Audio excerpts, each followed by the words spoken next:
औज़ुबिल्लाहिमिनश्शैतानिर्रजीम बिस्मिल्लाहिर्रहमानिर्रहीम। Lecture number 26, first year, chapter number 9, interference इन thin films. Thin film आपके पास क्या होता है? कोई भी मीडियम जिसका थिकनेस जो है वो comparable to the wavelength of light हो, which is comparable to the wavelength of light, उसको बेसिकली हम थिन फिल्म कहते हैं। ये देखिए आपके पास मीडियम है और इसका थिकनेस आपके पास जो है this is comparable to the wavelength of light. ठीक है, तो इसको बेसिकली हम कहते हैं थिन फिल्म।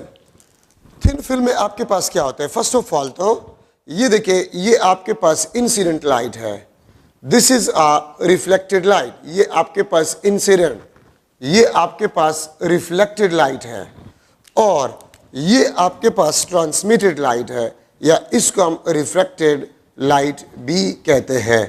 इसको हम ट्रांसमिटेड और रिफ्लेक्टेड लाइट भी कहते हैं। दिस इज रिफ्लेक्टेड, ये आपके पास ट्रांसमिटेड।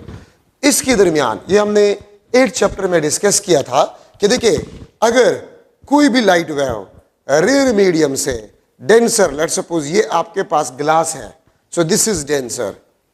अगर कोई वेव आ रहा है, लेट्स सपोज ये आपके पास वेव और ये रिफ्लेक्ट हो रहा है, तो इन दोनों के दरमियान फेज डिफरेंस आपके पास जो होगा ये 180 डिग्री आपके पास होगा।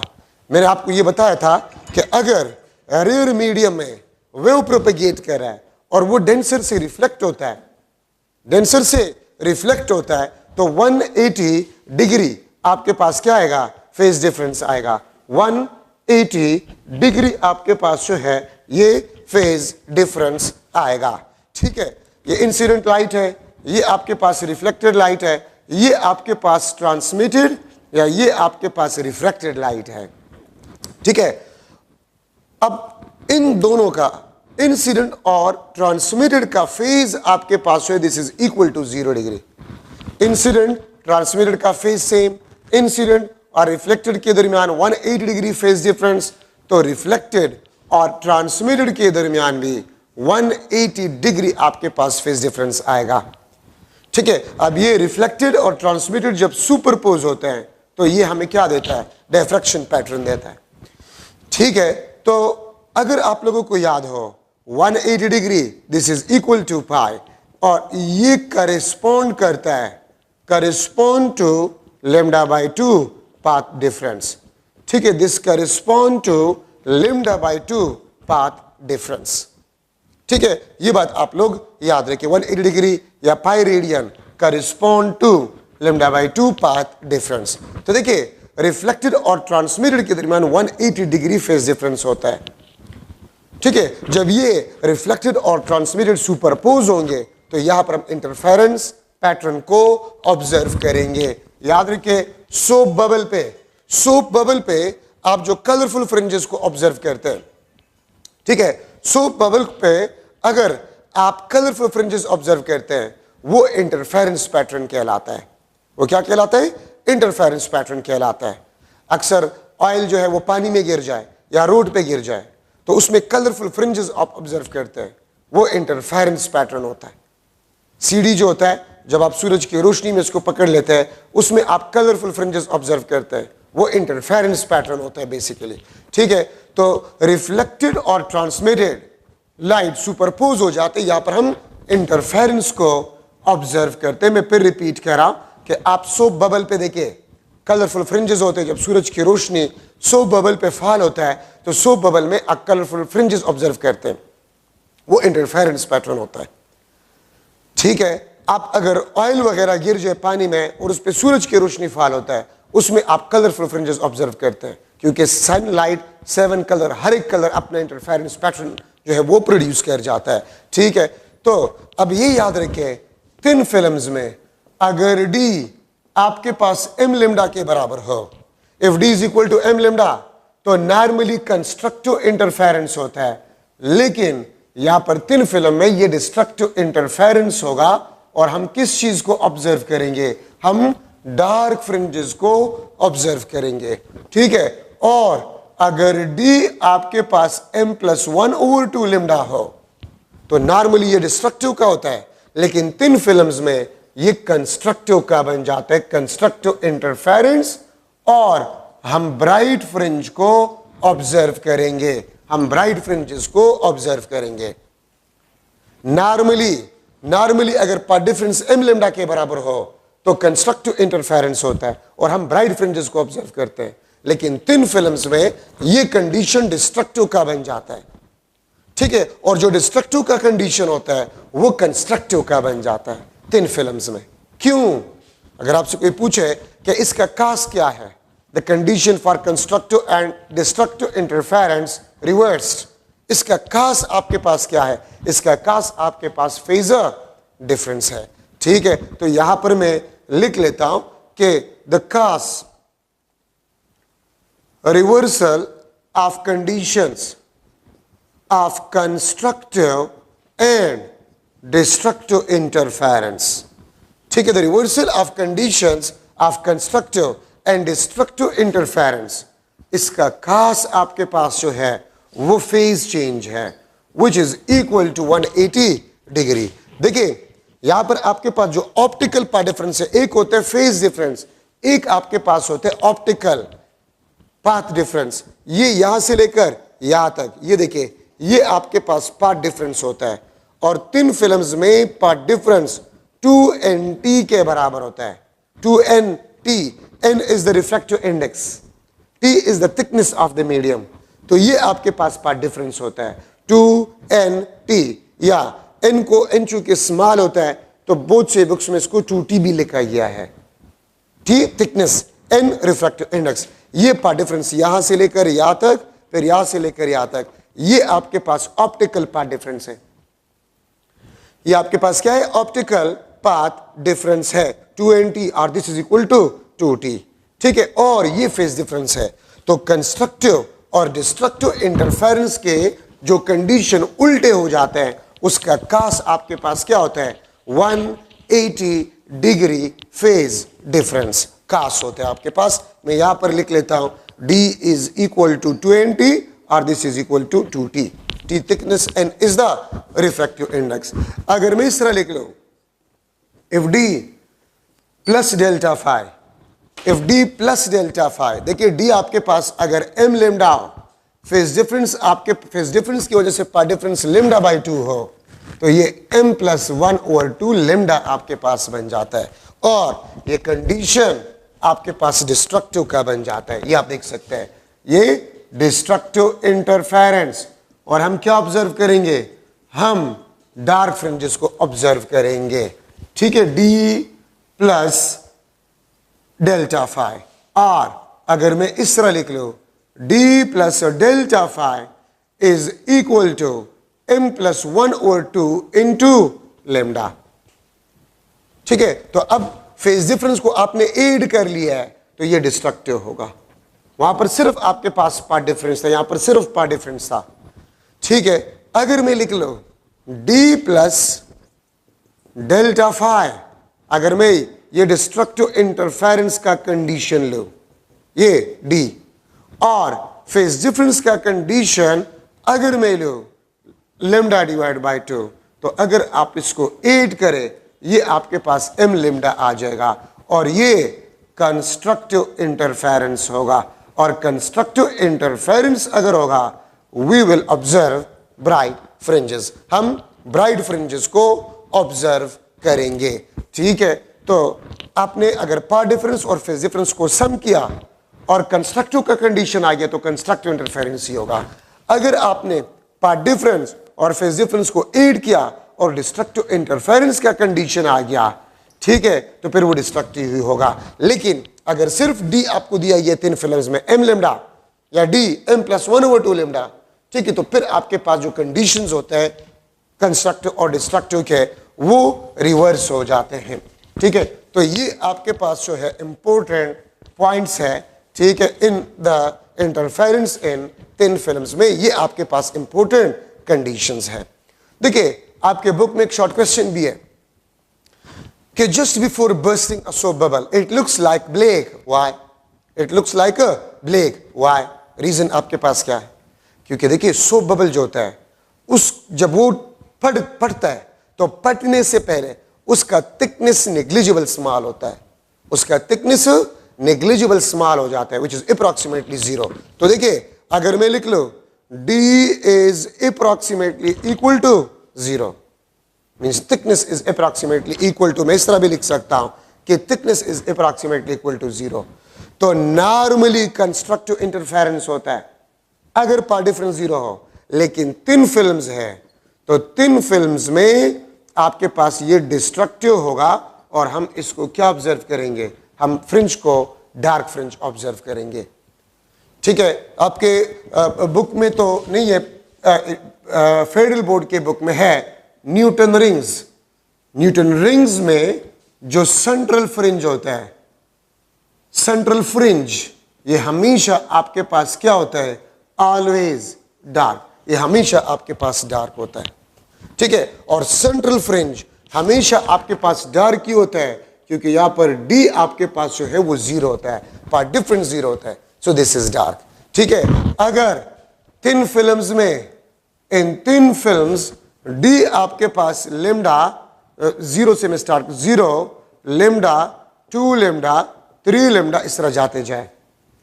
ठीक है, तो नॉर्मली कंस्ट्रक्टिव होता है लेकिन थिन फिल्म में डिस्ट्रक्टिव आपके पास होगा और हम डार्क फ्रिंजेस को ऑब्जर्व करेंगे। एंड डी अगर आपके पास lambda by 2, 3 lambda by 2, 5 lambda by 2, तो ये आपके पास नॉर्मली डिस्ट्रक्टिव होता है, लेकिन थिन फिल्म्स में ये आपके पास कंस्ट्रक्टिव इंटरफेरेंस होता है। ठीक है, और हम क्या ऑब्जर्व करेंगे, हम ब्राइट फ्रिंजेस को ऑब्जर्व करेंगे। ठीक है, we will observe bright fringes, हम ब्राइट फ्रिंजेस को ऑब्जर्व करेंगे। लेकिन नॉर्मली आपके पास जो होते हैं, नॉर्मली, ठीक है, नॉर्मली आपके पास ये कंस्ट्रक्टिव के और ये डिस्ट्रक्टिव के, लेकिन थिन फिल्म्स में ये डिस्ट्रक्टिव के, ये आपके पास कंस्ट्रक्टिव के होंगे। अब अगर मैं लिख लो एक एमसीक्यू, अगर मैं लिख लो कि इन थिन फिल्म्स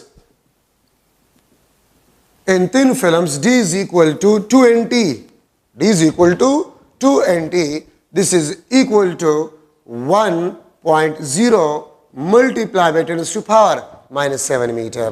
ठीक है, where wavelength of light is 2.0 multiplied by 10 to power minus 7 meter, where wavelength is equal to 2.0 multiplied by 10 to the power minus 7 meter.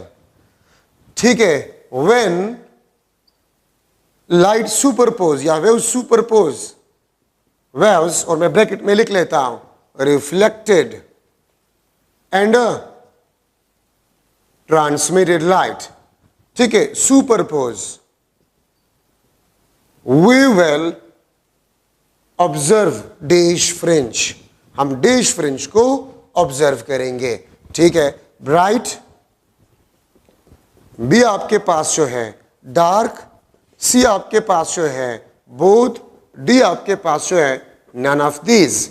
तो देखिए ये आपके पास डी है 1 और ये 2 है, तो डी आपके पास लेमडा डिवाइड बाय 2 है। तो नॉर्मली तो डिस्ट्रक्टिव होता है लेकिन थिन फिल्म्स में कंस्ट्रक्टिव होगा and we will observe a bright fringe. और याद रखिए, मैं आपसे ये भी पूछ सकता हूं कि अगर रिफ्लेक्टेड और ट्रांसमिटेड लाइट या रिफ्लेक्टेड और रिफ्रैक्टेड लाइट, ट्रांसमिटेड और रिफ्रैक्टेड एक ही चीज है, if they superpose where the path difference is 0 then we will observe dash fringe. ठीक है, तो याद रखिए जब भी रिफ्लेक्टेड और ट्रांसमिटेड या रिफ्लेक्टेड और रिफ्रैक्टेड की बात हो रही है तो इसका मतलब है थिन फिल्म्स की बात हो रही है। ठीक है, पार्ट डिफरेंस 0 है तो वहां पर हम डार्क फ्रिंज को ऑब्जर्व करेंगे। ठीक है, तो ये आपके पास थिन फिल्म्स में, तो जो फेज डिफरेंस होते हैं थिन फिल्म्स में वो कंस्ट्रक्टिव कंडीशंस को डिस्ट्रक्टिव में कन्वर्ट कर जाता है और डिस्ट्रक्टिव को वो कंस्ट्रक्टिव में कन्वर्ट कर जाता है। अगर मैं बस कंक्लूजन लिख लो शॉर्टकट में, कंस्ट्रक्टिव प्लस आपके पास फेज डिफरेंस, तो कंस्ट्रक्टिव को किस चीज में कन्वर्ट कर जाता है, डिस्ट्रक्टिव में। और अगर डिस्ट्रक्टिव है, फेज डिफरेंस जो थिन फिल्म में आता है, ये डिस्ट्रक्टिव को कंस्ट्रक्टिव में कन्वर्ट कर जाता है। This is the conclusion. ठीक है, दिस इज द कंक्लूजन। तो न्यूटन रिंग्स में सेंट्रल फ्रिंज आपके पास डार्क होता है, थिन फिल्म्स में सेंट्रल फ्रिंज आपके पास डार्क होता है। क्यों? पार्ट डिफरेंस आपके पास 0 होता है. So this is the important discussion in the interference in thin films. Now, another important topic, Michelson interferometer. Michelson interferometer. Michelson interferometer आपके पास जो है, this is a device through which we can measure small distance. Small distance को आप major कर सकते हैं और वेवलेंथ ऑफ लाइट, लेकिन visible light. Wavelength of light को आप मालूम कर सकते हैं या स्मॉल डिस्टेंस को मालूम कर सकते हैं. इसका रेंज आपके पास जो है 10⁻⁻⁶ मीटर से लेकर 10⁻⁻⁷ मीटर तक हम इससे लेंथ को मेजर कर सकते हैं माइकलसन इंटरफेरोमीटर में. ठीक है, इसका वर्किंग प्रिंसिपल आपके पास क्या है? इसका वर्किंग प्रिंसिपल आपके पास क्या है? ठीक है, इसका वर्किंग प्रिंसिपल आपके पास जो है, the division of amplitude, the division of amplitude या intensity. Young double slit experiment में वर्किंग प्रिंसिपल जो है वो डिवीजन ऑफ वेवलेंथ है, और यहां पर आपके पास जो माइकलसन इंटरफेरोमीटर है, द डिवीजन ऑफ एम्पलीट्यूड. ठीक है, इसके डायग्राम में कुछ इंपॉर्टेंट पॉइंट्स हैं. ये आपके पास लाइट सोर्स है, ये लाइट सोर्स है. ये आपके पास दो ग्लासेस होते हैं. ये ग्लासेस सेम मीडियम के बने होने चाहिए और इसका थिकनेस भी सेम होने चाहिए. ठीक है, ये आपके पास मिरर M1, ये आपके पास मिरर M2. ठीक है, ये आपके पास मिरर M1, ये आपके पास मिरर M2. ठीक है, ये आपके पास glass G1, this is G2. इसको हम कहते हैं G1 को हम कहते हैं दिस इज स्प्लिटर, और G2 को हम कहते हैं दिस इज कंपनसेटर. ये आपके पास क्या है? कंपनसेटर. और ये आपके पास इक्वलाइजर. ये स्प्लिटर, इक्वलाइजर. हम इसको स्प्लिटर क्यों कहते हैं? क्योंकि ये पैरेलल बीम ऑफ लाइट को स्प्लिट करता है, कुछ को रिफ्लेक्ट करता है और कुछ को ट्रांसमिट करता है, तो इसलिए हम इसको स्प्लिटर कहते हैं. याद रखिए, स्प्लिटर और कंपनसेटर दोनों का थिकनेस भी सेम होना चाहिए और दोनों सेम मीडियम के भी होने चाहिए. दोनों के थिकनेस भी सेम होने चाहिए और दोनों सेम मीडियम के बने होने चाहिए. ठीक है, तो splitter split the beam of light. इसको 45 डिग्री पे रखा जाता है. This is 845 degree. स्प्लिटर को 45 डिग्री पे रखा जाता है, और 45 डिग्री पे इसको क्यों रखा जाता है? To split beam equally. Split beam equally, beam को इक्वली स्प्लिट करने के लिए. ठीक है, इसको रखा जाता है, तो 45 डिग्री पे इसको रखा जाता है. बीम को इक्वली स्प्लिट करने के लिए 45 डिग्री को इस पे रखा जाता है. ठीक है, और कंपनसेटर इक्वलाइजर का काम क्या होता है? To equalize path difference due to refraction between reflected and transmitted light. इसका काम होता है टू इक्वलाइज. देखिए, यहां पर भी रिफ्रैक्शन होता है, यहां पर भी रिफ्रैक्शन होता है. तो अगर इस पाथ पे रिफ्रैक्शन होता है, उस रिफ्रैक्शन को इक्वलाइज करने के लिए यहां पर भी कंपनसेटर को रखा जाता है. अगर इसको ना रखा जाए तो फिर यहां पर बेंडिंग होगा रिफ्रैक्शन की वजह से. ठीक है, जो कि वेवलेंथ के मेजरमेंट में एरर रखेगा, एरर जो है वो प्रोड्यूस करेगा. तो उस एरर को इस बेंडिंग की वजह से खत्म करने के लिए यहां पर कंपनसेटर को रखा जाता है. क्योंकि अगर यहां पर भी बेंडिंग में ना लो, यहां पर भी ना लो, तो एक दूसरे को कैंसल, इफेक्ट सेम होता है, इसलिए आपके पास वो एरर कंपनसेट हो जाएगा, खत्म हो जाएगा. ठीक है, और पाथ डिफरेंस इक्वलाइज हो जाएगा. दो मिरर्स होते हैं, दोनों मिरर्स परपेंडिकुलर होते हैं, और दोनों मिरर परपेंडिकुलर मिरर में एक मिरर फिक्स होना चाहिए और दूसरा मिरर आपके पास मूवेबल होना चाहिए. आपकी मर्जी है, आप इसको फिक्स रख के इसको मूवेबल, इसको फिक्स रख के इसको मूवेबल, ये आपकी मर्जी है. तो दो मिरर्स होते हैं, दोनों परपेंडिकुलर होते हैं, ठीक है, एक आपके पास फिक्स होता है और दूसरा आपके पास क्या होता है, मूवेबल होता है। ठीक है, तो ये आपके पास डायग्राम में जरूरी पॉइंट्स आपके पास बन गए हैं। ठीक है, ये डायग्राम में आपके पास जरूरी पॉइंट्स बन गए हैं। अच्छा, अब यहां पर याद रखिए, इसमें कुछ इंपॉर्टेंट पॉइंट्स मैं लिख रहा हूं, some important points. Number first, when mirror move by lambda by 4 or odd multiple of lambda by 4, अगर आप मिरर को मूव करें lambda by 4 या odd multiple of lambda by 4, we will observe alternative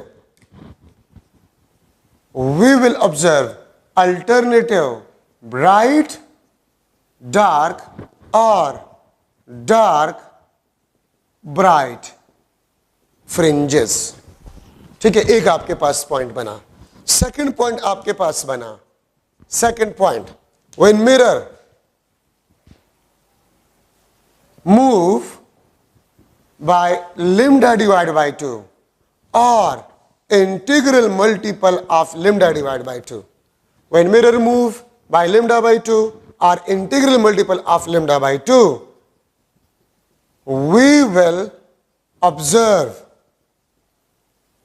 consecutive bright or dark fringes। ठीक है, आप consecutive bright या consecutive dark fringes को ऑब्जर्व करेंगे अगर आप मिरर को lambda by 2 या integral multiple of lambda by 2 move करें। lambda by 2 और integral multiple of lambda by 2, यहां पर lambda by 4 और odd multiple of lambda by 4। Third point आपके पास माइकलिसन इंटरफेरोमीटर में जो है, ठीक है, कि आपके पास जो पाथ डिफरेंस होता है, आपके पास जो पाथ डिफरेंस होता है, path difference produced, this will be equal to 2 times of distance moved by mirror. Moved by mirror. Path difference produced, this will be equal to 2 times of distance moved by mirror. क्यों? आप ये देखिए, ये अगर आपके पास mirror था और इसको मैंने मूव कर गया, ठीक है, इसको मैंने इतना मूव कर गया, तो देखिए लाइट जो है वो इतना डिस्टेंस, ये अगर x मैंने मूव किया तो लाइट इतना डिस्टेंस ऊपर ज्यादा डिस्टेंस ट्रेवल करेगा और इतना डिस्टेंस ज्यादा नीचे भी डिस्टेंस ट्रेवल करेगा। तो पाथ डिफरेंस कितना प्रोड्यूस हुआ, 2x। अगर आपने x डिस्टेंस मूव को मैंने ले लिया, ठीक है, तो d is equal to 2x, तो आपने मिरर जितना मूव किया होगा उसको आप 2 के साथ मल्टीप्लाई करें, that will be the path difference produces due to the movement of the mirror. ठीक है, तो ये 3 आपके पास इंपॉर्टेंट पॉइंट्स है। अच्छा, अब आप ये देखिए थोड़ा सा, अगर मैं मिरर को lambda by 4 मूव करूं या odd multiple of lambda by 4, तो हम अल्टरनेटिव ब्राइट डार्क या डार्क ब्राइट फ्रिंजेस को ऑब्जर्व करेंगे। क्या मतलब है इसका? मतलब आपके पास ये है कि देखिए, अगर आपको बताया जाए कि हम माइकलिसन इंटरफेरोमीटर में ब्राइट फ्रिंज को ऑब्जर्व कर रहे थे, अगर आपको बताया जाए कि हम माइकलिसन इंटरफेरोमीटर में ब्राइट फ्रिंज को ऑब्जर्व कर रहे थे, अगर मैं मिरर को lambda by 4 मूव करूं, अगर मैं मिरर को lambda by 4 मूव करूं, तो अगर पहले हम ब्राइट ऑब्जर्व कर रहे थे, अब हम क्या ऑब्जर्व करेंगे, dark, bright, both, none of these. तो अगर पहले आपने ब्राइट ऑब्जर्व किया था और मिरर को आप lambda by 4, 3 lambda by 4, 5 lambda by 4, 7 lambda by 4 move करें, तो अगर पहले आपने ब्राइट ऑब्जर्व किया था, अब आप डार्क ऑब्जर्व करेंगे। और अगर पहले आपने डार्क ऑब्जर्व किया था, तो अगर मिरर को आप lambda by 4 या odd multiple of lambda by 4 move करें, तो अब आप ब्राइट मूव करेंगे, ऑब्जर्व करेंगे। अल्टरनेटिव ब्राइट डार्क का और डार्क ब्राइट का मतलब होता है पहले ब्राइट, तो अगर पहले ब्राइट अब आप डार्क, अगर आप lambda by 4 या odd multiple of lambda by 4 move करें, अगर पहले डार्क अब ब्राइट। लेकिन अगर मिरर को आप lambda by 2 मूव करें, 1 lambda by 2, 2 lambda by 2, 3 lambda by 2, 4 lambda by 2, 5 lambda by 2, 7 lambda by 2, अगर आप मिरर को lambda by 2 2 lambda by 2, 3 lambda by 2, 4 lambda by 2 move करे, तो अगर पहले आपने ब्राइट ऑब्जर्व किया था, अब भी आप ब्राइट ऑब्जर्व करेंगे, कंसेक्यूटिव ब्राइट या कंसेक्यूटिव डार्क। तो अगर मिरर को आप लेमडा बाई 2 मूव करें या लेमडा या 3 लेमडा बाई 2 या 2 लेमडा या 5 लेमडा बाई 2, 3 लेमडा, तो अगर पहले आपने ब्राइट ऑब्जर्व किया था, अब आप डार्क ऑब्जर्व करेंगे। अगर पहले डार्क, अब आप ब्राइट। और इस एमसीक्यूज आप किसी भी प्रीवियस पेपर में देखें, इससे आपके पास जो है एमसीक्यूज आते हैं। ठीक है, तो ये आपके पास जरूरी पॉइंट्स है इन अ माइकलसन इंटरफेरोमीटर। हम माइकलसन इंटरफेरोमीटर का जो प्रिंसिपल फार्मूला डिराइव करते हैं वो इससे डिराइव करते हैं, वो इससे हम डिराइव करते हैं। ठीक है, किस तरह आपके पास है, तो देखिए यहां पर अगर मैं लिख लो the principle formula of Michelson interferometer, the principle formula of Michelson interferometer is equal to n lambda by 4 plus lambda by 4। मैंने 2 दफा क्यों लिखा, क्योंकि मैंने आपको स्टार्ट में बताया अगर आप मिरर को लेमडा बाई 4 रिमूव करें तो पार्ट डिफरेंस जो हमने प्रोड्यूस किया वो 2 लेमडा बाई 4 होगा या लेमडा बाई 2 आपके पास बन जाएगा। तो n इंटू लेमडा बाई 2, तो d आपके पास n times of lambda by 2। d किस चीज को रिप्रेजेंट करता है, ये डिस्टेंस मूव्ड को रिप्रेजेंट करता है। n आपके पास जो है the number of fringes moved और ऑब्जर्व्ड को ये शो कर रहा है। लिम्डा इज द वेवलेंथ। ठीक है, इससे आप अगर वेवलेंथ आपने मालूम करना है तो 2d डिवाइड बाय n, अगर नंबर ऑफ फ्रिंजेस आपने मालूम करना है तो 2d डिवाइड बाय लेमडा। ठीक है, तो ये आपके पास प्रिंसिपल फार्मूला है। अगर नंबर ऑफ फ्रिंजेस मूव्ड या ऑब्जर्व्ड आपको दिया गया है और वेवलेंथ ऑफ लाइट आपको दिया गया है तो डिस्टेंस मूव्ड आप इससे कितने मिरर हमने कितना मूव किया इसे आप मालूम कर सकते।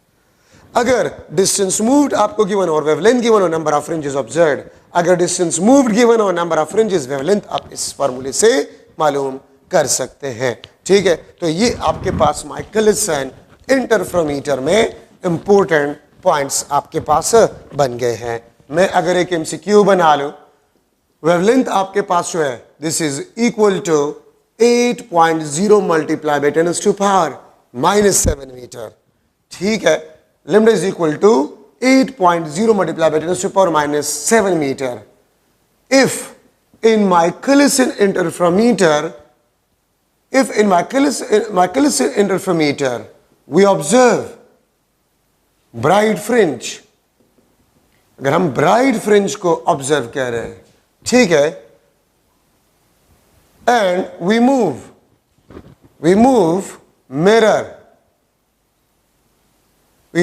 mirror by 4.0 multiplied by 10⁻⁻7 meter distance, then we will observe dash fringe. हम dash fringe को observe करेंगे। ठीक है, ए ऑप्शन आपके पास ब्राइट, बी ऑप्शन आपके पास डार्क, सी ऑप्शन आपके पास बोथ और डी ऑप्शन आपके पास नन ऑफ दिस। तो देखिए, अगर आप वेवलेंथ को देखें और ये आप देख सकते हैं डिस्टेंस मूव, तो डिस्टेंस मूव्ड आपके पास 4 है, डी आपके पास 4.0 मल्टीप्लाई बाय 10⁻⁻7 मीटर, जो कि डी आपके पास वेवलेंथ का हाफ है।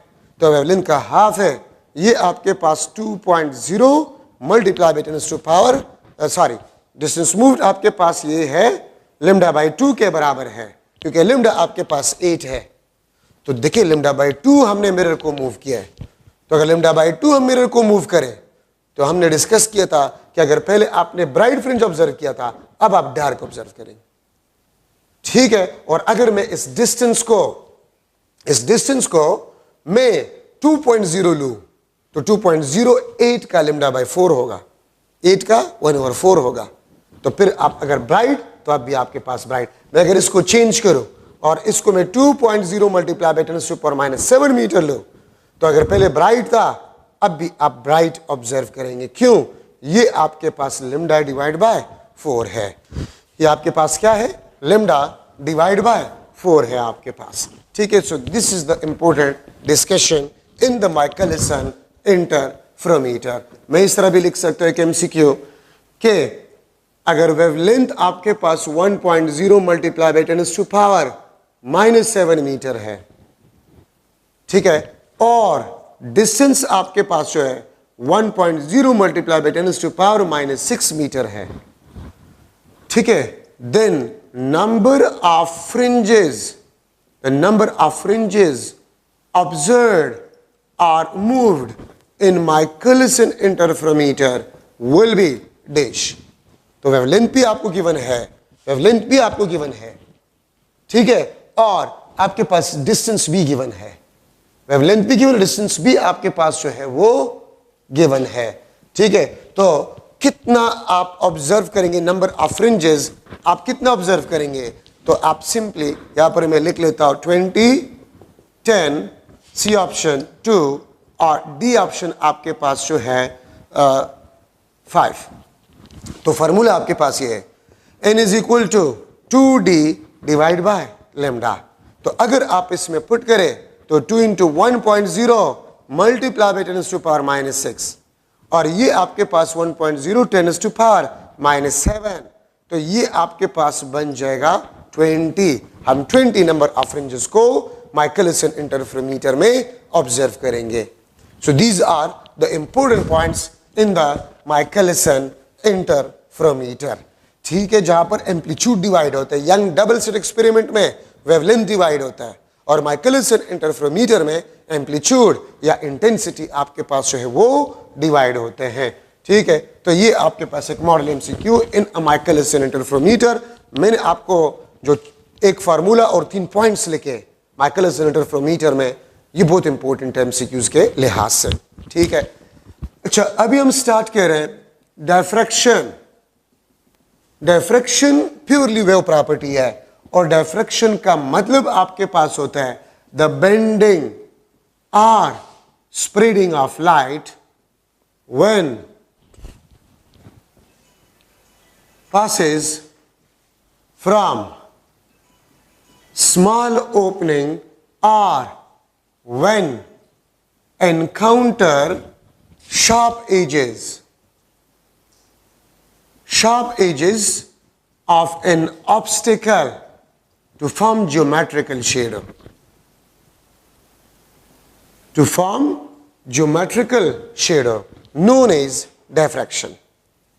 लाइट का बेंड होना या लाइट का स्प्रेड होना, ये बेसिकली डायफ्रैक्शन कहलाता है। अब ये देखिए, ये अगर आपके पास स्लिट है और ये आपके पास प्लेन वेव फ्रंट है, प्लेन वेव फ्रंट है, तो देखिए होना तो चाहिए कि जब इस स्लिट से ये लाइट गुजरता तो सिर्फ यहां पर सीधा लाइट होता, ऊपर या नीचे ना होता।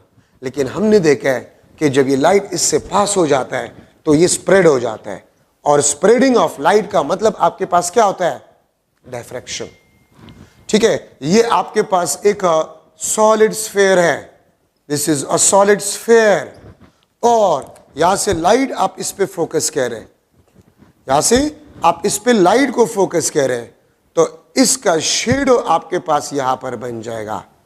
तो ज्योमेट्रिकल शेडो का बनना ये डायफ्रैक्शन कहलाता है। ज्योमेट्रिकल शेडो का बनना डायफ्रैक्शन कहलाते हैं। आपके जो शेडोज बनते हैं वो डायफ्रैक्शन पैटर्न होता है बेसिकली। अगर रात के वक्त आप देखें आपके एक से ज्यादा शेडोज बनते हैं, वो डायफ्रैक्शन है बेसिकली, ठीक है। तो डायफ्रैक्शन आपके पास जो है द बेंडिंग और spreading of light, the bending और स्प्रेडिंग ऑफ लाइट। अगर एक लाइट जो है वो स्मॉल ओपनिंग से पास हो जाए या शार्प एजेस के साथ अगर इंट्रैक्शन कर जाए और वो ज्योमेट्रिकल शेडो बना ले, या स्मॉल ओपनिंग से पास होने के बाद वो स्प्रेड हो जाए, तो ये डिफ्रैक्शन कहलाता है। ये क्या कहलाता है, डिफ्रैक्शन। और जिस तरह हम कहते हैं, याद रखिए यहां पर मैं कुछ पॉइंट्स लिख लेता हूं। First, if wavelength is comparable to D, तो आपके पास interference in diffraction will occur. Interference और डिफ्रैक्शन आपके पास अकर होगा। सेकंड, आपके पास जो है if wavelength is slightly greater than d, अगर wavelength d small opening इससे थोड़ा सा ज्यादा हो, या d thickness of an obstacle, ठीक है, sharp edges of an obstacle, तो फिर आपके पास sharp interference in diffraction will occur. Sharp interference या डायफ्रैक्शन आपके पास अकर होगा अगर डी वेवलेंथ से ज्यादा हो या डी वेवलेंथ से बहुत ज्यादा कम हो। इन दोनों कंडीशंस में आपके पास ना तो इंटरफेरेंस होगा, ठीक है, और ना आपके पास डायफ्रैक्शन होगा। अगर डी वेवलेंथ से कई गुना ज्यादा हो या डी वेवलेंथ से कई गुना कम हो तो नो इंटरफेरेंस नो डायफ्रैक्शन। अगर वेवलेंथ कंपेरेबल टू डी हो तो फिर इंटरफेरेंस बिल्कुल डायफ्रैक्शन भी होगा। D opening, small opening, width of the slit, ठीक है, या अगर हम शार्प एजेस को ले रहे हैं तो फिर the thickness of the sharp edges of an obstacle कहलाता है, ठीक है। तो ये आप लोग जहन में बिठा दें। तो ज्योमेट्रिकल शेडो का बनना ये डायफ्रैक्शन कहलाता है, ठीक है। और स्प्रेडिंग का मैं अगर आपको प्रैक्टिकल एग्जांपल दूं, लेट्स सपोज मैं टीचर हूं, ठीक है, मैं क्लास में लगा हुआ हूं, क्लास स्टूडेंट से भरी हुई है। आप मेरे मुंह को देखें, मुंह का साइज इतना स्मॉल है, लेकिन इससे जब आवाज निकलता है तो सारे रूम में जितने भी स्टूडेंट्स बैठे हुए हैं वो उस आवाज को सुन लेते हैं, ठीक है। आपके जहन में आपने कभी ये सोचा होगा कि देखिए अगर मुंह जो है, आप मुंह के साइज को देखिए स्मॉल है, तो होना तो चाहिए कि मेरे सामने जो स्टूडेंट्स बैठे थे सिर्फ वो आवाज सुनते, इधर इस साइड पे स्टूडेंट्स, इस साइड पे स्टूडेंट्स वो आवाज ना सुनते, लेकिन वो भी सुनते हैं। क्यों सुनते हैं? क्योंकि मेरे मुंह से जब ये साउंड वेव निकल जाता है तो वो डायफ्रैक्ट हो जाता है, स्प्रेड हो जाता है, और स्प्रेडिंग को हम क्या कहते हैं? डायफ्रैक्शन कहते हैं। तो वेव का फैलना, वेव का स्प्रेड होना डायफ्रैक्शन कहलाता है, वेव का बेंड होना डायफ्रैक्शन कहलाता है।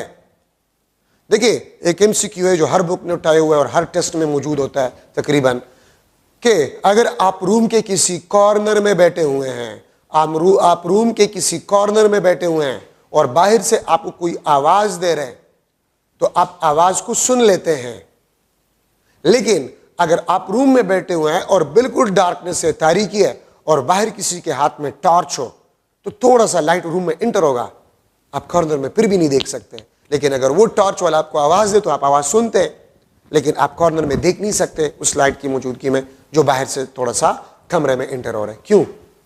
क्योंकि लाइट का जो वेवलेंथ होता है वो आपके रूम में अगर कहीं पर ओपनिंग है, दरवाजे में थोड़ा सा ओपनिंग है, खिड़की में थोड़ा सा ओपनिंग है, रोशनदान में थोड़ा सा ओपनिंग है, तो साउंड वेव का, लाइट वेव का जो वेवलेंथ होता है वो काफी स्मॉल होता है। तो वेवलेंथ अगर काफी स्मॉल होते हैं डी से तो वो लेस डायफ्रैक्ट होगा, इसलिए आप कॉर्नर में नहीं देख सकते, लेकिन आप रूम के कॉर्नर में सुन सकते हैं अगर बाहर से आपको कोई भी आवाज दे रहा है। क्यों? क्योंकि साउंड का जो वेवलेंथ है वो लॉन्गर है, और साउंड का जो वेवलेंथ है वो दरवाजे के ओपनिंग या खिड़की में कोई ओपनिंग है, थोड़ा सा सुराख है, उसके कंपेरेबल होता है।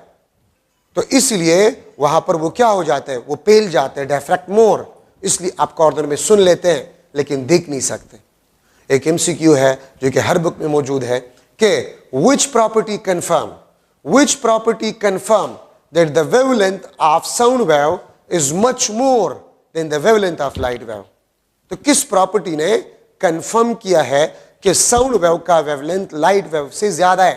तो diffraction confirm that the wavelength of sound wave is much more than the wavelength of light wave, ठीक है। और अगर आपसे एक एमसीक्यू पूछा जाए कि साउंड वेव और लाइट वेव में डायफ्रैक्ट कौन सा ज्यादा होगा, तो इसका मतलब आम रूटीन में बात हो रही है, तो साउंड वेव विल डायफ्रैक्ट मोर, क्योंकि साउंड वेव का वेवलेंथ लॉन्गर है लाइट वेव के वेवलेंथ से, तो साउंड वेव विल डायफ्रैक्ट मोर, ठीक है।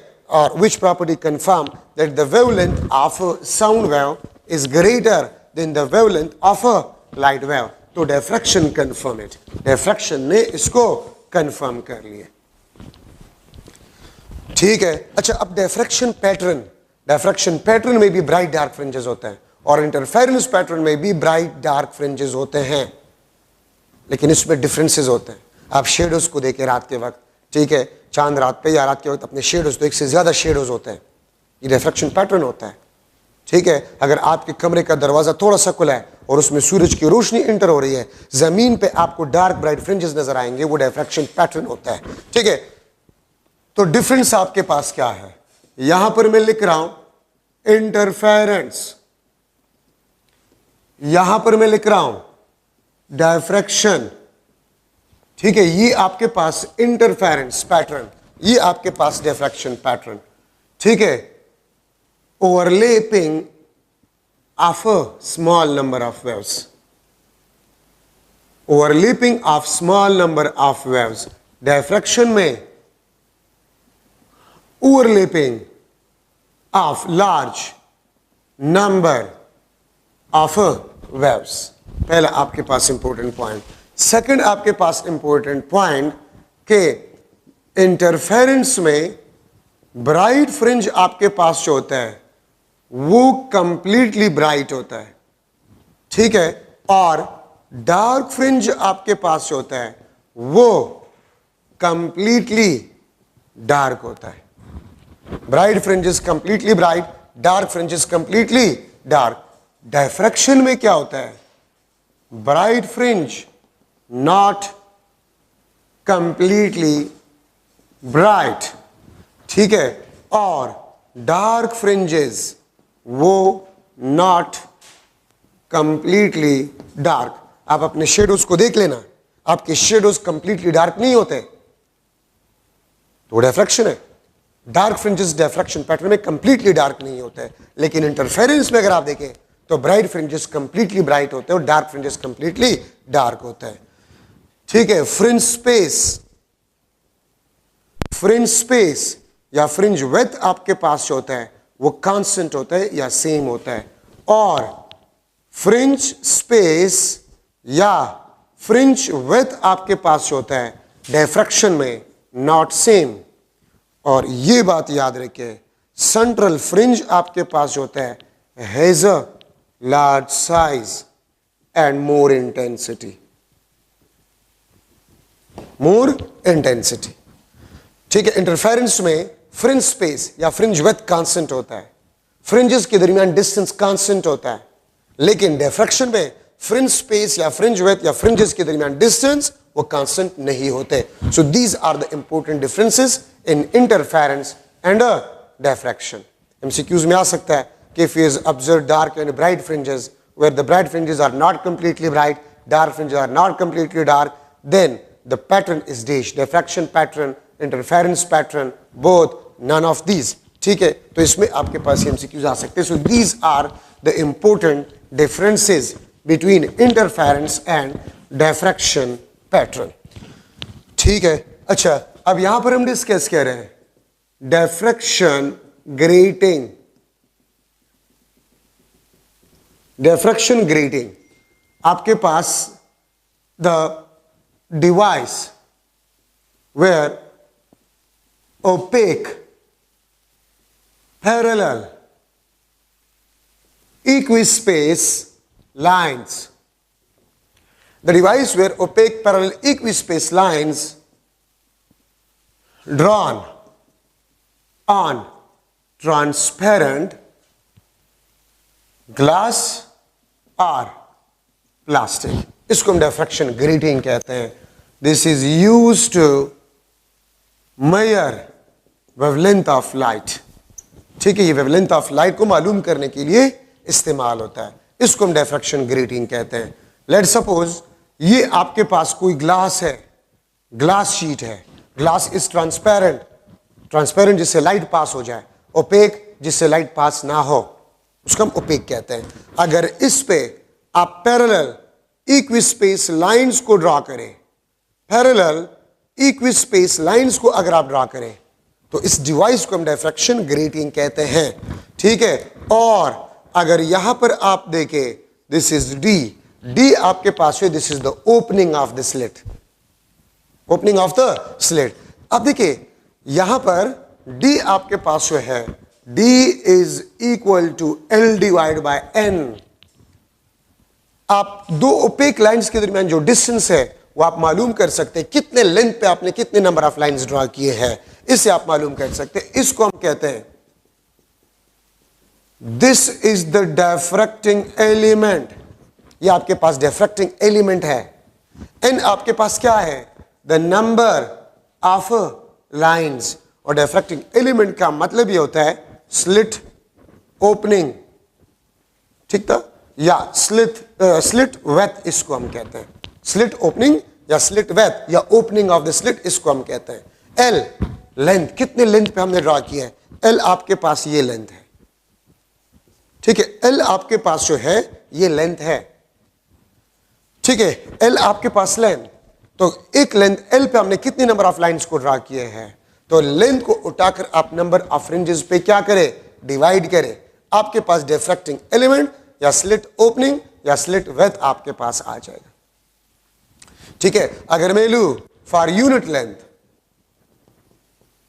For unit length, length is equal to 1 centimetre और length is equal to 1 millimetre, तो फिर डी आपके पास 1 डिवाइड बाय एन आपके पास बन जाएगा। अगर सेंटीमीटर है तो यहां पर सेंटीमीटर आपने लिखना होगा, अगर मिलीमीटर है तो आपने मिलीमीटर यहां पर लिखना होगा। और यहां पर क्लियर कट आपको नजर आ रहा है कि d is inversely proportional to the number of lines. अब देखिए, अगर आप नंबर ऑफ लाइंस को बढ़ाते हैं तो डी कम होगा, अगर आप नंबर ऑफ लाइंस को बढ़ाते हैं तो डी आपके पास कम होगा। D is inversely proportional to N, the number of lines.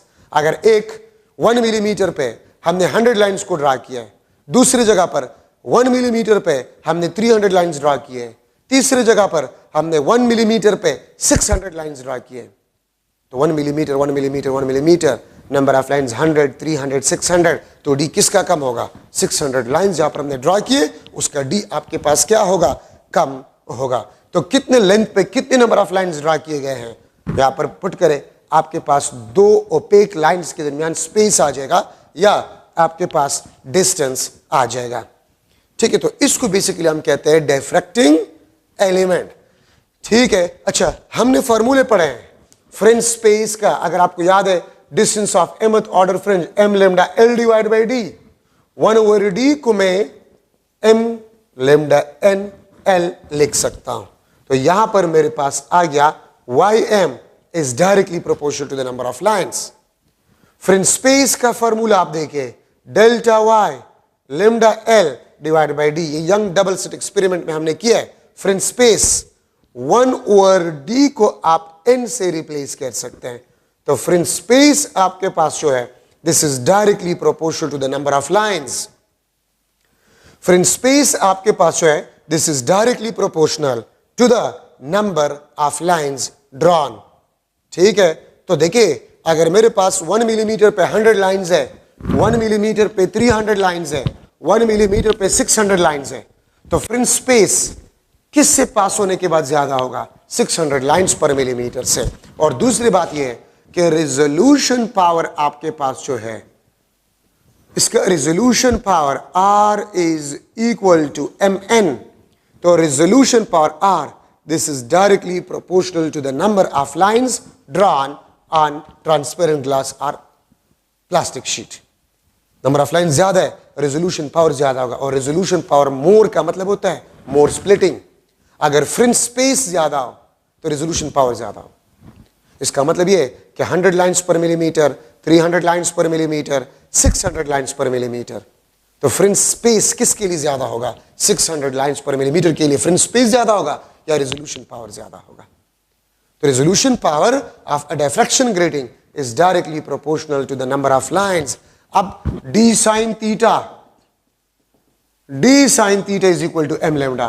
अब d के बजाय मैं लिख सकता हूं divide by n is equal to m lambda, या lambda आपके पास साइन थीटा n m, ठीक है। इससे आप वेवलेंथ ऑफ लाइट को मालूम कर सकते हैं। नंबर ऑफ लाइंस कितने हैं या d आपके पास कितने हैं यहां से भी आप मालूम कर सकते हैं, ऐसी कोई बात नहीं है, ठीक है। d sine theta divide by m, इससे भी आप वेवलेंथ को मालूम कर सकते हैं। अच्छा, अब नंबर ऑफ लाइंस वो तो आप डिफ्रैक्शन ग्रेटिंग में देख लेंगे, ऑर्डर ऑफ फ्रिंज और थीटा आप किस तरह मालूम करेंगे। तो देखिए, ये आपके पास स्पेक्ट्रोमीटर एक डिवाइस होता है, स्फेरिकल स्केल होता है, यहां पर आपके पास लाइट सोर्स होता है, this is a light source, यहां पर डिविजन्स होते हैं 1 2 3 4 5 1 2 3 4 5, ये एंगल। यहां पर आपके पास टेलीस्कोप होता है, दिस इज अ टेलीस्कोप, सही है। ये आपके पास लाइट, ये लाइट सोर्स है, तो लाइट सोर्स के सामने जो ऑर्डर बनता है this is zero order fringe. ठीक है, फिर इस टेलीस्कोप को रोटेट किया जाते, लेट सपोज यहां पर टेलीस्कोप आ जाए, दिस इज एंगल थीटा, और यहां पर आप m is equal to 1 first order जो है आप ऑब्जर्व करें, तो देखिए स्पेक्ट्रोमीटर पे यहां से एंगल मालूम किया जाता है, ये एंगल के डिविजन्स होते हैं, एंगल यहां से मालूम किया जाता है। ऑर्डर कौन सा था? फर्स्ट, थीटा m आ गया, number of lines diffraction grating पे कितने हैं? डिफ्रैक्शन ग्रेटिंग यहां पर रखा जाता है, डिफ्रैक्शन ग्रेटिंग यहां पर रखा जाता है, तो फिर इस तरह आपके पास ये हो जाता है, ये आपके पास डिफ्रैक्शन ग्रेटिंग। तो इस तरीके से एंगल को मालूम किया जाता है। और एक बात याद रखिए, this is also important, when light incident normally,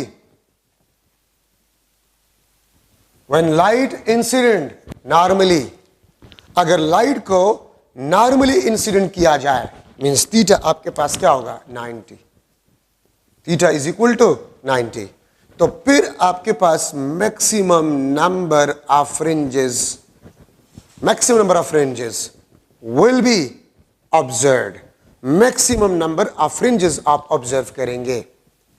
ठीक है, तो मैं लिख लूंगा d sin theta is equal to m lambda, तो d sin 90 is equal to m lambda या d is equal to m lambda।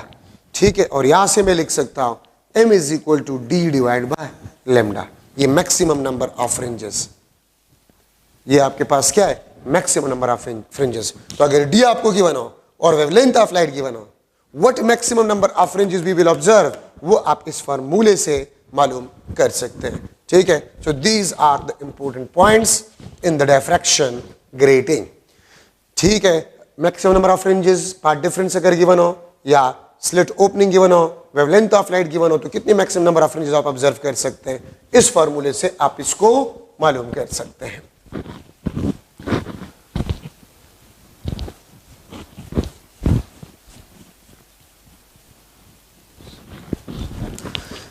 अच्छा, अब ये आपके पास यहां पर आप देखिए, आपके बुक में एक फ्राउनहोफर एक्सपेरिमेंट है, single slit experiment. Single slit में 2-3 सिर्फ एमसीक्यूज पॉइंट से वो जहन में बैठा दे। सिंगल स्लिट एक्सपेरिमेंट में सिंगल स्लिट इस्तेमाल किया गया है और लाइट को डिफ्रैक्ट किया गया है, एक बात। दूसरी बात, सिंगल स्लिट में फ्राउनहोफर ने क्या लिया था कि लाइट किस तरह स्प्लिट होता है, तो वही इमेजनरी पॉइंट्स हाइगन वेव थ्योरी में जो इमेजनरी पॉइंट्स थे स्लिट्स पे, ठीक इस तरह इमेजनरी पॉइंट्स उसने लिए थे। ठीक है, बाकी उसमें कोई खास बात नहीं है, ठीक है, कि मैं आपको बता दूं। अच्छा, यहां पर अभी हम डिस्कस कर रहे हैं X-rays diffraction. X-rays diffraction, this is used in crystallography, ये हम क्रिस्टलोग्राफी में इस्तेमाल करते हैं। X-ray diffraction is used in a crystallography to know about the arrangement of particles, the arrangement of particles in crystal, in solid crystals के particles आपके पास किस तरह अरेंज है। ठीक है, तो पार्टिकल्स अरेंजमेंट को स्टडी किया जाता है एक्स-रे डिफ्रैक्शन से या इलेक्ट्रॉन माइक्रोस्कोप में। क्यों? क्योंकि सॉलिड क्रिस्टल्स या सॉलिड्स की जितनी भी प्रॉपर्टीज है वो डिपेंड करता है अरेंजमेंट ऑफ पार्टिकल्स पे। अब देखिए ग्रेफाइट को आप देखें और डायमंड को देखिए, दोनों कार्बन से बने हुए हैं, ठीक है, लेकिन जमीन आसमान का फर्क है अरेंजमेंट ऑफ पार्टिकल्स की वजह से। ठीक है, तो अगर सॉलिड के अरेंजमेंट ऑफ पार्टिकल्स के बारे में आप जानना चाहते हैं तो एक्स-रे डिफ्रैक्शन किया जाता है, ठीक है, या इलेक्ट्रॉन माइक्रोस्कोप में देखा जाता है। ठीक है, और यहां पर क्रिस्टल्स जो होते हैं they are used as diffracting grating. ठीक है, और क्रिस्टल में जो इंटर प्लेनर या इंटर पार्टिकल, ठीक है, इंटर प्लेनर या प्लेनर को मैंने अंडरलाइन किया, inter particle distance, inter particle distance D of a crystal में इसको लिख लेता हूं, डी ऑफ अ क्रिस्टल। ठीक है, behave as a grating element, grating element का काम करता है। ये देखिए, ये अगर आपके पास सॉलिड क्रिस्टल है, ये आपके पास अगर सॉलिड क्रिस्टल है और इसमें ये आपके पास पार्टिकल्स है, तो ये आपके पास इंटरप्लेनर डिस्टेंस है या इंटर पार्टिकल डिस्टेंस है। और याद रखिए, क्रिस्टल जो है इसका जो इंटरप्लेनर डिस्टेंस है, this is approximately equal to the wavelength of X-rays which is 10⁻⁻10 metre. Interplanar distance और इंटर पार्टिकल डिस्टेंस वो एक्स-रेज के वेवलेंथ के कंपेरेबल होता है। तो इसलिए क्रिस्टल्स के जो इंटरप्लेनर डिस्टेंस होता है या इंटर पार्टिकल डिस्टेंस होता है, वो ग्रेटिंग एलिमेंट का काम करते हैं, स्लिट का, ओपनिंग ऑफ अ स्लिट या विड्थ ऑफ अ स्लिट का काम करता है। ठीक है, एक तो आप ये बात याद रखिए। आपसे ये भी पूछा जा सकता है कि विजिबल लाइट को क्यों डिफ्रैक्ट नहीं किया जा सकता from crystal? Wavelength of visible light, this is much more greater than D of a crystal. ठीक है, तो इसलिए visible light can't be diffracted। ठीक है, visible light can not be diffracted from crystals. Crystal से विजिबल लाइट को diffract नहीं किया जा सकता। और यह भी आपसे पूछा जा सकता है कि एक्स-रेज को क्यों डिफ्रैक्ट नहीं किया जा सकता फ्रॉम द ग्रेटिंग? ठीक है, क्योंकि एक्स-रेज का जो वेवलेंथ होता है वो ग्रेटिंग जो है उसका ग्रेटिंग एलिमेंट से कई गुना कम होता है। तो X-rays cannot be diffracted from grating। Diffraction grating से आप एक्स-रेज को डिफ्रैक्ट नहीं कर सकते क्योंकि एक्स-रेज का वेवलेंथ बहुत ज्यादा स्मॉल होता है। ठीक है, ये आपके पास जरूरी पॉइंट्स है। अच्छा, फर्स्ट एक्सपेरिमेंट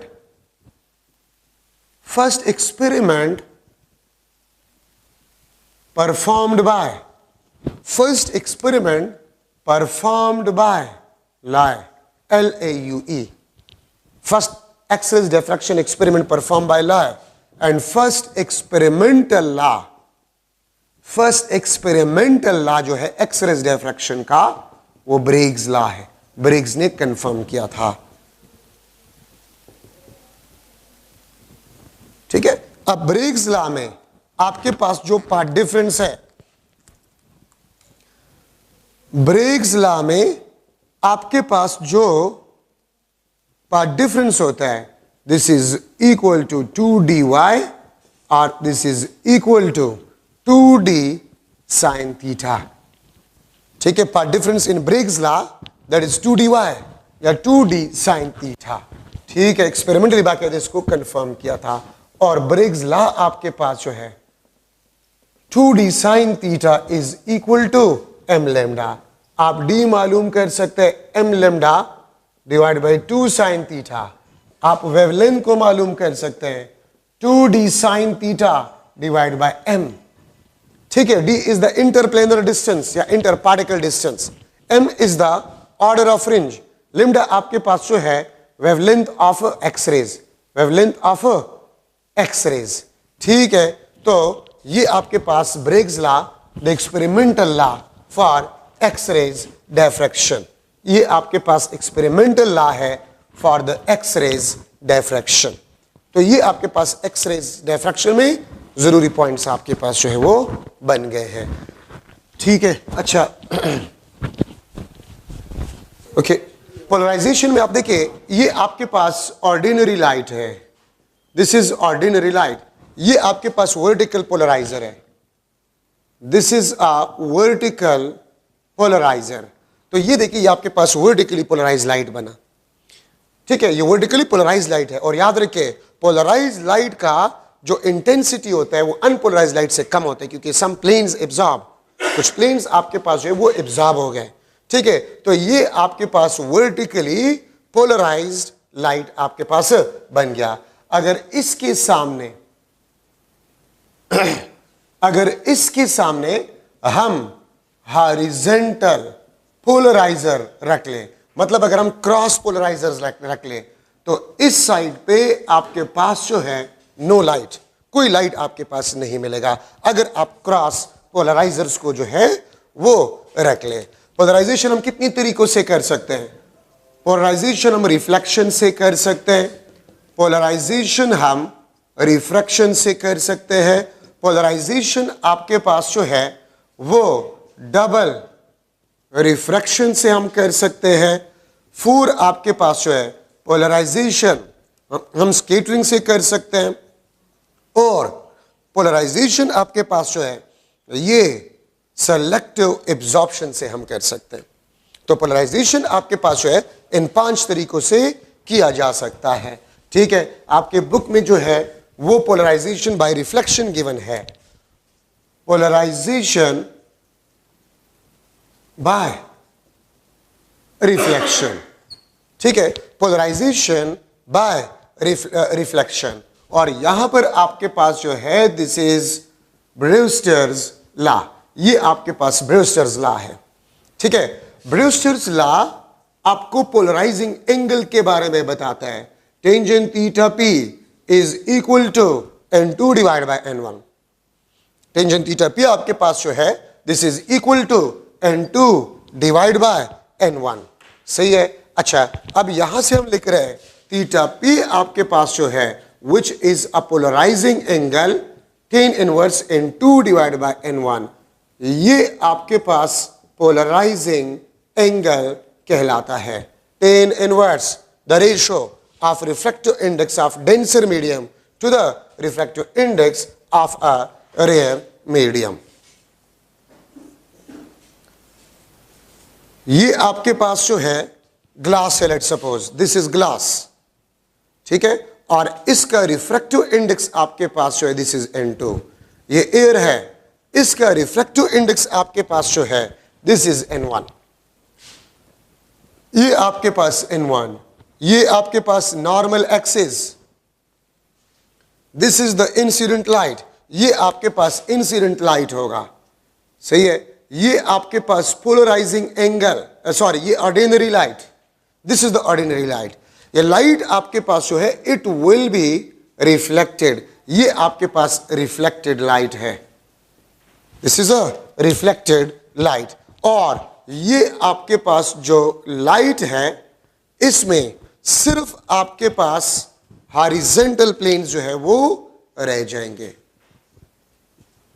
ठीक है, ये आपके पास हॉरिजॉन्टली पोलराइजिंग एंगल, ये हॉरिजॉन्टली, या मैं हॉरिजॉन्टली नहीं लिख रहा, ठीक है, ये मैं लिख लूंगा this is a plane polarised light, ये आपके पास प्लेन पोलराइज्ड लाइट है।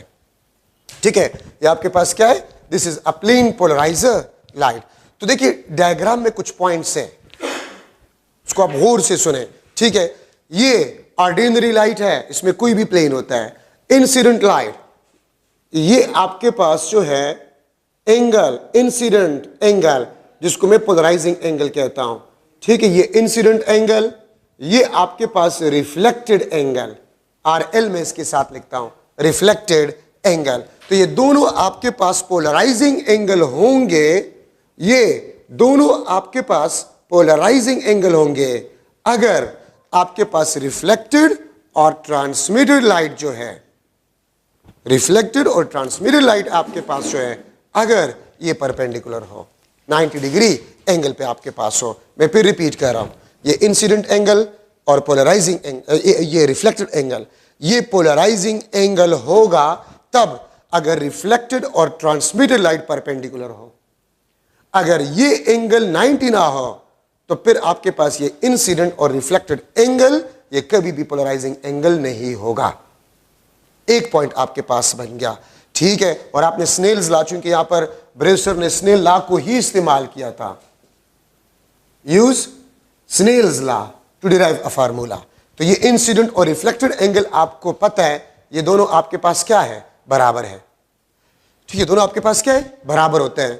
तो ये पोलराइजिंग एंगल होंगे अगर रिफ्लेक्टेड और ट्रांसमिटेड परपेंडिकुलर हो, और जो रिफ्लेक्टेड लाइट आपके पास होगा ये आपके पास प्लेन पोलराइज्ड होगा, कंप्लीटली प्लेन पोलराइज्ड होगा। अगर आप इंसिडेंट, ब्रेवस्टर क्या कहता है कि अगर आप पोलराइजिंग एंगल पे लाइट को इंसिडेंट करवा ले तो रिफ्लेक्टेड लाइट कंप्लीटली पोलराइज होगा। और ये एंगल पोलराइजिंग कब होगा, अगर रिफ्लेक्टेड और ट्रांसमिटेड परपेंडिकुलर हो। ठीक है, अच्छा, प्लेन पोलराइज लाइट का जो प्लेन होता है, the plane is parallel to the surface from where light reflect, from where light reflect. ठीक है, ये प्लेन आपके पास प्लेन पोलराइज लाइट का होगा, ठीक है, उसका प्लेन आपके पास होगा, it will be parallel to the surface from where light reflect. ठीक है, एक आपके पास ये एमसीक्यू पॉइंट बना, ये प्लेन पोलराइज लाइट है, ये 90 पे ये पोलराइजिंग एंगल है। फार्मूला आपके पास पोलराइजिंग एंगल के लिए tan इनवर्स इनटू ये ऊपर रिफ्रैक्टिव इंडेक्स ये डेंसर मीडियम का है, और नीचे वाला आपके पास हो ये रेयर मीडियम का रिफ्रैक्टिव इंडेक्स आपके पास होगा। अगर एमसीक्यू में आ जाए कि sunlight reflected from the road, तो it will be completely polarised, partially polarised, unpolarised या नन ऑफ दीज। तो पार्शियली पोलराइज्ड, कंप्लीटली पोलराइज नहीं होगा। कंप्लीटली पोलराइज तब होगा अगर पोलराइजिंग एंगल पे आप लाइट को इंसिडेंट करवा लें। तो Brewster used Snell's law, polarising angle is equal to tan inverse the refractive index of denser to rare. ठीक है, plane of the plane polarised light is parallel to the surface from where light reflect. ठीक है, तो ये आपके पास जरूरी points है इन ब्रेवस्टर्स लॉ। रिफ्लेक्टेड और ट्रांसमिटेड आपके पास 90, अगर ये 90 ना हो तो फिर light reflected light completely polarise आपके पास नहीं होगा। ठीक है, तो ये आपके पास ब्रेवस्टर्स लॉ में जरूरी पॉइंट्स आपके पास बन गए हैं। अच्छा, अब यहां पर हम ऑप्टिकल एक्टिविटी को ले रहे हैं। ऑप्टिकल एक्टिविटी, ठीक है, ऑप्टिकल एक्टिविटी क्या है? The rotation of plane polarised light. ठीक है, the rotation of plane polarised light known as optical activity. इसको हम क्या कहते हैं? ऑप्टिकल एक्टिविटी हम इसको कहते हैं। ठीक है, इसको हम क्या कहते हैं? ऑप्टिकल एक्टिविटी हम इसको कहते हैं। और मीडियम जो यूज होता है, मीडियम यूज, ये आपके पास ऑप्टिकली एक्टिव मीडियम आपके पास होता है, ये ऑप्टिकली एक्टिव मीडियम होता है। और ऑर्गेनिक कंपाउंड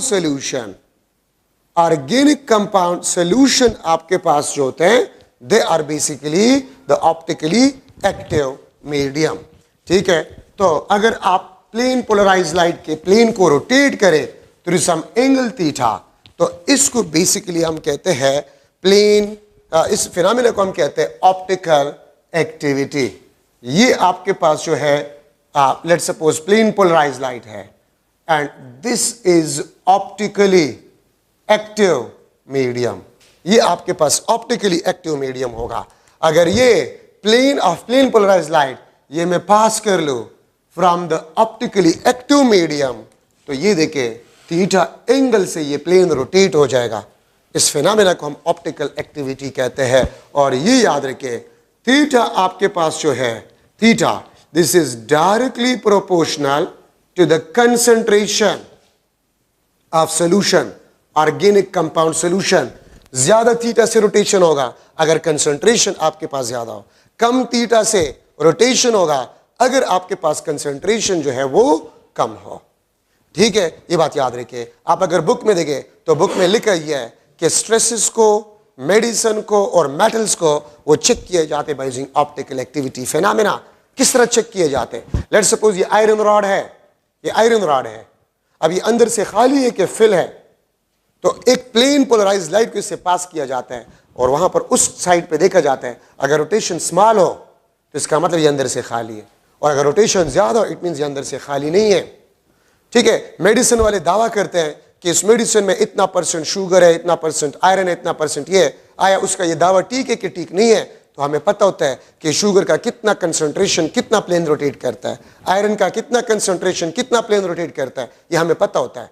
तो प्लेन पोलराइज्ड लाइट को मेडिसिन से पास किया जाता है और फिर उसके रोटेशन से देखा जाता है, ठीक है, कि कंसंट्रेशन आया उसमें उतना है कि नहीं है। अगर इस रॉड पे स्ट्रेस है, स्ट्रेस, तो अगर इस पे स्ट्रेस हो, लोड हो, तो इसकी मॉलिक्यूल्स में एलोंगेशन आता है। अगर इसमें एलोंगेशन आता है तो इसका मतलब स्ट्रेस ज्यादा है। तो जब प्लेन पोलराइज्ड लाइट को इससे पास किया जाता है और वो कम रोटेट हो, इसका मतलब इस पे स्ट्रेस बहुत ज्यादा है। और अगर ज्यादा रोटेट हो जाए इसका मतलब ये है कि इस पे स्ट्रेस कम है और आप इस पे और लोड जो है वो रख सकते हैं। तो ये तरीका ऑप्टिकल एक्टिविटी फिनोमेना इस चीज के लिए इस्तेमाल किया जाता है। ठीक है, अच्छा अब यहां पर कुछ जनरल डिस्कशन है। एक लाइट अगर एक मीडियम से दूसरे मीडियम में इंटर हो जाए तो कौन सा प्रॉपर्टी चेंज नहीं होगा? पहली बात तो यह है कि लाइट जिस किस्म का भी हो उसका स्पीड वैक्यूम में कांस्टेंट होता है, उसका स्पीड वैक्यूम में कांस्टेंट होता है। ठीक है, इंफ्रारेड हो, एक्सरेज हो, गैमा रेज हो, माइक्रोवेव्स हो, लेकिन wavelength, frequency, amplitude, intensity, energy ये आपके पास डिफरेंट होते हैं। याद रखे lambda m is equal to lambda v divide by n। ये लाइट का वेवलेंथ है, this is inversely proportional to the refractive index.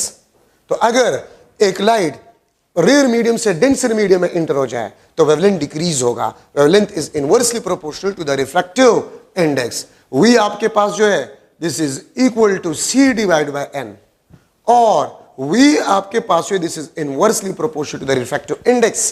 तो अगर लाइट रेयर से डेंसर में इंटर होता है तो स्पीड डिक्रीज, वेवलेंथ डिक्रीज। ठीक है, फ्रीक्वेंसी आपके पास never change, frequency of light will never change. बाकी एनर्जी चेंज हो सकता है, वेवलेंथ चेंज हो सकता है, ठीक है, स्पीड चेंज हो सकता है, इंटेंसिटी चेंज हो सकता है, लेकिन फ्रीक्वेंसी चेंज नहीं हो सकता।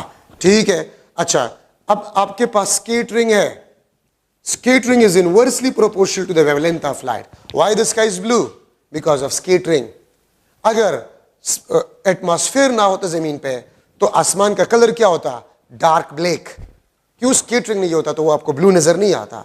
ठीक है, रेड सिग्नल दूर से आपको नजर आता है। क्यों? क्योंकि रेड लाइट का वेवलेंथ ज्यादा होता है, वो लेस स्कैटर्ड होता है, तो दूर से आपको नजर आता है। ठीक है, रेड लाइट स्कैटर्ड लेस। शाम के वक्त या सुबह के वक्त सूरज को आप देखें तो वो आपको रेड कलर का नजर आते। क्यों? क्योंकि शॉर्ट वेवलेंथ जितनी भी होते हैं वो स्कैटर्ड हो जाते हैं, सिर्फ रेड रह जाते हैं, सिर्फ रेड जो है वो रह जाता है और वो आपके आंख तक पहुंच जाता है और आप उसको रेड जो है वो देख लेते हैं। तो स्कैटरिंग आपके पास जो है this is inversely proportional to the wavelength. अगर एक रेड बॉल है और उस पर ब्लू लाइट को फॉल कर रहे हैं तो रेड बॉल आपको किस तरह नजर आएगा? ब्लैक, क्योंकि ब्लू लाइट को एब्जॉर्ब करेगा। ठीक है, तो ये आपके पास जो है कुछ इंपॉर्टेंट डिस्कशन थे इन चैप्टर नंबर 9। इंशाल्लाह चैप्टर नंबर 10 नेक्स्ट लेक्चर में डिस्कस करेंगे। Thank you so much.